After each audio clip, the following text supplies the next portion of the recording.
So my name is Whitney Tabbert. I went to UW-La Crosse. I was an English major, and now I am a marketing specialist at UW-Eau Claire. My English education has enabled me to do so much. Communication is the baseline of everything I do in my job, whether that's simple things like email or writing longer form pieces of print writing, or if it's email marketing. All of these things, really, my English education helped me figure out how to find what the message is and send it in the best way to the right people.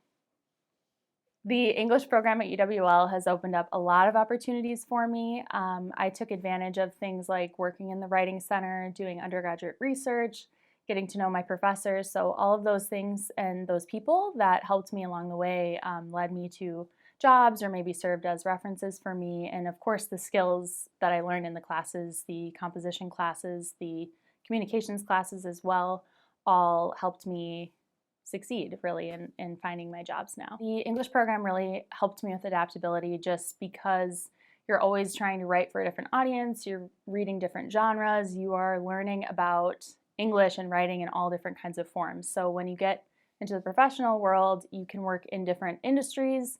I've gone from jobs in corporate offices to a nonprofit to higher education, and my skills are the baseline that have helped me through all of those interviews and eventually in those jobs to really still be able to communicate effectively. I did build a lot of relationships with my professors at UWL, and that is absolutely a big part of why I feel like I got so much out of my time here, because I had professors who were my research mentors. I had professors that I just took multiple classes from because I really enjoyed how they taught, and I felt like we had a good connection that way, and I learned a lot from them. So when you get to know your professors on that personal level, you just get that much more out of your classes.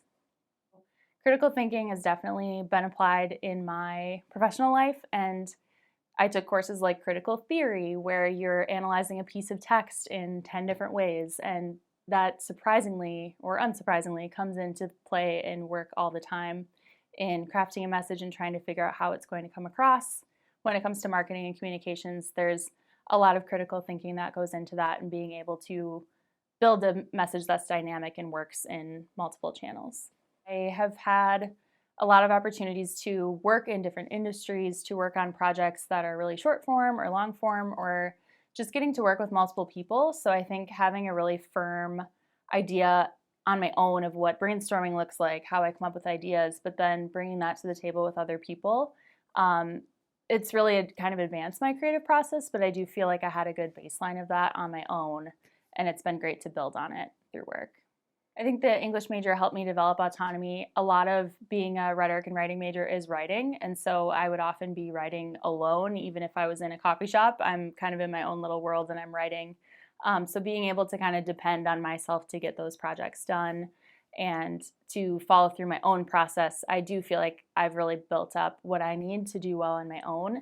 But then again, feeling like I can apply that in group settings when I'm at work or when that's needed as well. A lot of the common misconceptions, at least I've run into when I was studying English, were assuming that I was going to be an English teacher, or assuming that I was going to work in publishing, which are both great fields and fields I also have interest in. But I felt while I was in school that I wanted to go into marketing or advertising. So I always had to kind of explain that to people when I said, I'm an English major, and they either assume English education or English literature even. And so when I would say, no, I'm a writing major, I'm a rhetoric and writing major, it was always, people would be a little taken aback and ask me, well, what does that mean? And so I would explain the kinds of composition courses I was taking and how I plan to apply that to professional jobs. And it's worked out really well for me, but I do think there are a lot of misconceptions about English, and that it's a very narrow major. And I think it's actually the opposite. I think it can be applied to almost any job out there that really communications is a top skill.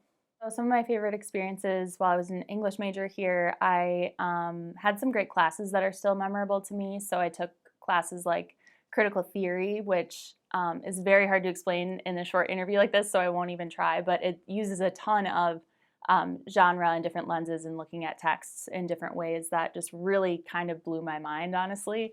So that was really an impactful course. Prose style and editing, I took creative nonfiction, I took just really writing in a bunch of different contexts. And I I think I still have a lot of those pieces that I wrote for those classes, and so it's just fun when I can pull them out and kind of remember those assignments.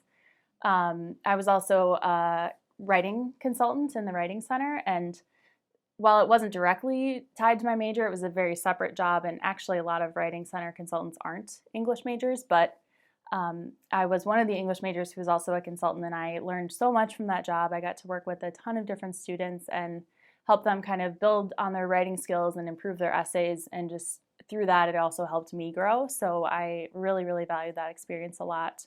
My spring semester of my freshman year, I was still undeclared. It was English 204, which is British literature, with Dr. Kelly Salzbach, and she had a day, or at least part of a day, set aside to talk about the English programs and really make a pitch to students who maybe hadn't declared yet or had room for another major or minor. And really, until that day, I didn't realize how much I could do with an English major. And I think in the back of my mind, I knew that's what I wanted. And that was the green light to say, you can major in this and still get a job. And here's all the things that you can do with it. So I think immediately after that class, I went to the office and I signed up, and then I kept that major all the way through. So advice I would give to students who haven't declared a major yet or are still kind of trying to decide if they're in the right major, I would definitely give a plug for the English department, and even just taking a few English courses just to expand your understanding of writing and just really kind of try to help yourself improve on that really truly basic skill that's going to serve you no matter where you land. And you're writing cover letters, you're perfecting your resume, you're doing writing all the time. So I really, really believe that an English major is very transferable, but I also understand that may not be what you want to major in. Maybe it's a minor, maybe you just pick up a few extra courses here and there, but it is something you are going to take something away from no matter what. And also on top of that is definitely seek out internships. And I know a lot of the professors at UWL are really good about helping students connect with internships, whether they're here on campus or they might be out in the community. Especially, again, if you're interested in writing, definitely go to the English department and see if they can connect you with an internship to help learn that too. In college, you end up doing a ton of group projects. And I know students tend to kind of roll their eyes and they say, oh, this doesn't matter. I'm not going to have to do this in my job. Why do professors make us do group projects? But they really do matter down the line when you get in jobs, whether you're working with a partner on a project or you're on a committee or you are editing for someone else. There's pretty much nothing in the workplace when you're actually working only lands on your desk. It's either coming from someone else or you're sending it over for approval or you're working side by side with someone on that thing. So really try to find the value in those projects and learn how you work with other people to your advantage, and then you can apply that when you actually need to use those skills in your job. When I first started applying for jobs out of college, I was an English major and a communications minor. So those would be what people like to call soft skills. So I think there's this misconception of how am I going to spin that to get a job, but truly the process of applying for a job, writing a cover letter, having a really polished resume, doing an interview and communicating effectively and having a conversation, everything I just said is all required to get a job, and it's all communication, it's all writing. So once you can get your foot in the door or get in your seat at your job, you'll figure the rest of those on the job skills out, and just always be honest about what you know and what you don't. But more often than not, hiring new grads, they just want somebody who's good at communicating.